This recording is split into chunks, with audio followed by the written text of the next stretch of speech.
अस्सलामु अलैकुम वरहमतुल्लाहि वबरकातुहू। कैसे हैं दोस्तों, उम्मीद है आप सब खैरियत से होंगे।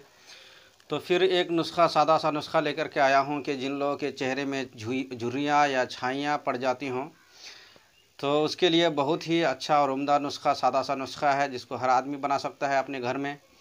इसके अलावा अगर किसी का मखसूस कंडीशन हो, जैसे कि बहुत ज़्यादा दाने पड़ गए हों, हज़ारों जगह इलाज करा के थक चुके हैं, या बड़े बड़े दाने निकल आते हैं, उसको फोड़ देने के बाद फिर दोबारा हो जाता है, या अगर ख़त्म हो जाए तो वहाँ पर काला दाग छोड़ जाता है, तो इस तरह के अगर किसी का बहुत ज़्यादा ही है तो वो जो है कांटेक्ट कर सकते हैं, कांटेक्ट करके बात कर सकते हैं।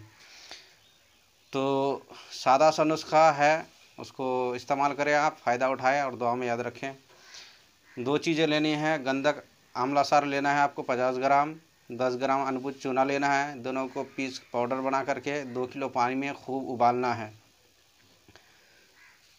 खूब उबालने के बाद, यानी कि चंद बार उबालना है, 4-5 मरतबा उबालने के बाद ठंडा कर ले, और इस ठंडा करने के बाद इसी जो है पानी को 10-10 ग्राम सुबह शाम यूज़ करना है।